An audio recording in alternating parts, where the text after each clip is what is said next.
It's Wednesday, June 28. In the headlines, Jamaica earns US $325.4 million in export. In business news, Jamaica looking to strengthen its ties with Kenya.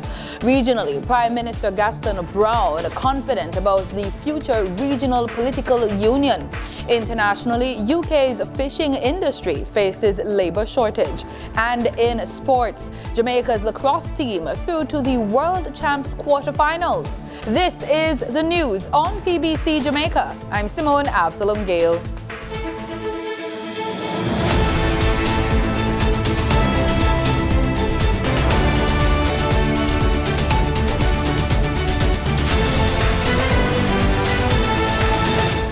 Jamaica generated US $325.4 million in export earnings for the first 2 months of the year. That's the word from the Statistical Institute of Jamaica, Statin. The institute, in a statement this week, says the sum represents a 54.6% increase on the US $210.4 million earned for January and February 2022. It also indicated that the growth was primarily due to 133.1% increase in the export of crude materials, excluding fuels. Domestic exports increased by 35% to US $240.6 million compared to US $178.2 million in 2022. This outturn was primarily spurred by higher earnings from the manufacturer and mining and quarrying industries. Domestic exports accounted for 74% of Jamaica's total outflows. Re-exports in January and February 2023 were valued at US $84.7 million. The top 5 destinations for Jamaica's exports were the United States of America, Puerto Rico, the Russian Federation, Latvia, and the United Kingdom. Minister of Education and Youth Favour Williams has tabled a proposal in Parliament to repeal Section 24 of the Child Care and Protection Act. That section gives the court the power to make a correction order for children brought before it by a parent or guardian who feels the child is uncontrollable. Minister Williams addressed the matter at Wednesday's post-cabinet press brief. As soon as the law is passed, it will stop using the term uncontrollable and instead use the term behavioral issues and to make provision for the orders that may be made by the court in respect of such a child to include a residential therapeutic order or a non-residential therapeutic order having regard to the results of a social inquiry report and a psychological or psychiatric report in respect of the child ordered by the court. She says the child may be ordered to be placed in the care of a children's officer for no longer than 3 years instead of a probation and aftercare officer as currently obtains under the Act. According to Minister Williams, the repeal of Section 24 subsection 2 will enable Jamaica to become compliant of its obligations under certain international treaties on child justice and child rights, and establish a fairer and more equitable means of treating with cases involving children exhibiting behavioral challenges. However, beyond simply being compliant by repealing Section 24 of the Child Care and Protection Act, Jamaica signals its continued commitment for promoting the best interests of the child. The debate on the repeal of Section 24 will open next Tuesday when Parliament convenes. The Education Minister went on to congratulate the grade 6 students who were successful at this year's primary exit profile exam. These are the children who were in grade 2 in 2019. They spent most of their school life so far in the virtual world. 2020, 2021, and a part of 2022. They understand mixed modality and can easily pivot between the two. These are the children of resilience. and so we congratulate them wholeheartedly. Minister Williams was especially impressed with the grades when compared to those post-COVID-19 pandemic. For maths, it was 21% of the children in the proficient or highly proficient category, compared with 57% in 2023. For science, it was 49% in 2019, compared with 64% in 2023. And for social studies, which, as you know, includes subjects like history, geography, economics, civics, that was 63% in 2019 and 67% in 2023 of students who are in the proficient or highly proficient category. And language arts, 55% in 2019 compared with 60% in 2023 of children who are in the proficient or highly proficient category. Jamaicans with an interest in science, technology, engineering and mathematics, STEM, will soon have access to scholarships to develop those interests. The Ministry of Finance and Public Service through the Students' Loan Bureau will be providing 2,250 scholarships to boost the country's capacity in those areas over the next 5 years. The program was born out of a partnership between the SLB and the Jamaica University College. The STEM scholarship program is set to launch on Thursday, June 29, through which full tuition scholarships will be granted to some 1,250 new student teachers at the Jamaica University College. Shoya McPherson of Brompton St. Elizabeth has received a new house under the government's Indigent housing program. The one-bedroom unit, which was constructed at a cost of $1.8 million, boasts a kitchenette, bathroom, living area and a front porch.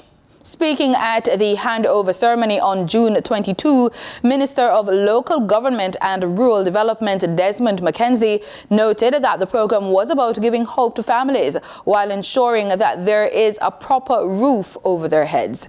The program is designed to address the housing crisis among the poor and most vulnerable. The program is carried out by the Poor Relief Department.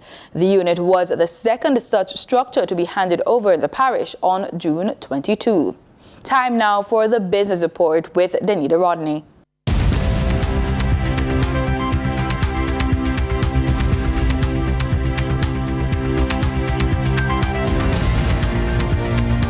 Jamaica is looking to strengthen bilateral relations with Kenya. According to Minister of Foreign Affairs and Foreign Trade, Kamina Johnson-Smith, discussions with Cabinet Secretary for Foreign and Diaspora Affairs of the Republic of Kenya highlighted some strategic areas of focus, including trade, financial services, climate resilience, and tourism. The discussions also looked at opportunities in logistics and the possibility for Jamaica to partner with Kenya on trade. Now for your market updates. In foreign exchange trading for Tuesday, June 27, the US dollar sold for an average of $155.01. The Canadian dollar ended trading at $117.93. The pound sterling traded for $196.61, and the euro sold for $172.20. In JSE trading, the JSE index declined by 518 points. The junior market index declined by 51 points. The combined market index declined by 958 points, and the All Jamaican Composite Index advanced by 772 points. Overall market activity resulted from trading in 115 stocks, of which 42 advanced, 56 declined, and 17 traded firm. Stocks advanced for 138 Student Living Jamaica Limited, Access Financial Services Limited, and Barita Investments Limited. Stocks declined for 138 Student Living Jamaica Limited, Verba Preference, Berger Paints Jamaica Limited, and Blue Power Group Limited. Trading firm were Siboney Group Limited, Eplis Limited 6% preference shares due 2024, and G West Corporation Limited ordinary shares. The overall volume leaders were NCB Financial Group Limited with over 16 million units, Wigton Wind Farm Limited ordinary shares with over 5 million units, and Trans-Jamaican Highway Limited with over 4 million units. In regional stocks, in Trinidad and Tobago, zero securities traded. Zero securities traded on the Barbados Stock Exchange. In regional business, Guyana, for several years, has found it difficult exporting its honey into the Caribbean because of transshipment restrictions in Trinidad and Tobago. President Dr. Ifran Ali, however, believes that the issue will soon be addressed by the Twin Island Republic. The honey issue is one that we have raised at CARICOM, and to be fair, Prime Minister Rowley had said that they are going to address the honey issue. It's an outdated law. I can't pronounce on that system, but I know that it is an item on the CARICOM agenda, and for not only Guyana, but Grenada also. You can't give up. We have to have hope that it will change. I think that there is a mood now. My own opinion is that there is a mood in the region now to have these trade barriers and these challenges addressed. And I'm very confident that that mood can bring us results. The sector has been growing in Grenada, and we have top quality honey. We just won a prize in England for the best honey in the Caribbean. There's a demand for it in the Trinidad market, and we are being kept out of that market. So we are negotiating, and we are talking with Trinidad. Trinidad is offering. They are negotiating with us nicely, and I definitely believe that after the CARICOM heads meet soon, we will have some resolution. In international business, Wall Street finished higher with large technology stocks leading. U.S. stock indexes finished higher Tuesday with large technology stocks like Microsoft, Apple, and Nvidia leading the move up as they have for months. The Dow rose 0.6%, the S&P 500 added nearly 1.2%, and the tech-heavy Nasdaq jumped 1 2/3%. Economic reports out Tuesday showed new orders for key U.S. manufactured capital goods unexpectedly rose in May, and sales of new single-family homes surged in the same month, while U.S. consumer confidence increased to a more than one-year high in June. A key inflation gauge comes out later in the week, and Federal Reserve Chair Jerome Powell gives a speech at a European Central Bank forum in Portugal, which could provide clues on the path of interest rates. The Wealth Alliance CEO Robert Conzo said he expects rates to be higher for longer as the central bank tries to get inflation back down to its 2% target. The Fed in general is going to be, we believe, staying the course. Forget pulling back on interest rates. They're talking now about raising them, maybe 25 basis points, 50 basis points. So I think what the translation to the Fed is we're keeping the pedal to the metal for long enough to break the back of inflation and get nearer to our target of 2%. And I say nearer for a reason. I think that's going to be a hard goal to get to in the near term. Stocks on the move included Delta Airlines, which jumped 7% after raising its profit outlook on strong demand, and Walgreens, which plummeted 9% after reducing its earnings forecast because of lower spending by consumers and lower sales of products related to the health crisis, like test kits. In market data for oil, oil gave up most of its earlier gains as worries over further interest rate hikes and slowing demand offset support from an industry report showing a larger than expected drop in U.S. crude inventories. Brent was up 8 cents to $72.34 a barrel, while West Texas Intermediate crude slipped 2 cents to $67.68. And that was the business report on PBCJ. I'm Danita Rodney. Thanks, Danita. In regional news, Antigua and Barbuda's Prime Minister Gaston Brown believes a political union will materialize in the Caribbean. He was speaking on Tuesday at a flag-raising ceremony in recognition of CARICOM's 50th anniversary. Garfield Burford reports.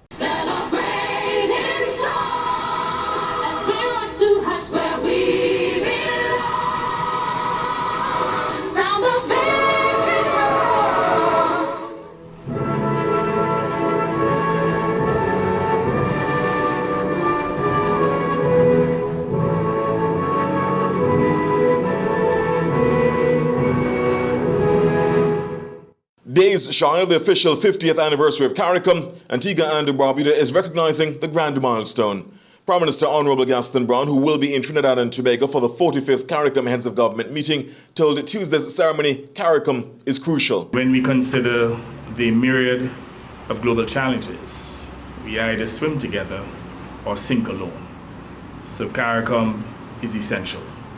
CARICOM is the oldest surviving integration movement in the developing world, a beacon of hope for the global south. The Prime Minister wants the region to revel in the significance of the coming Golden Jubilee. 50 years of living integration is indeed a tremendous accomplishment and testimony of our people's determination.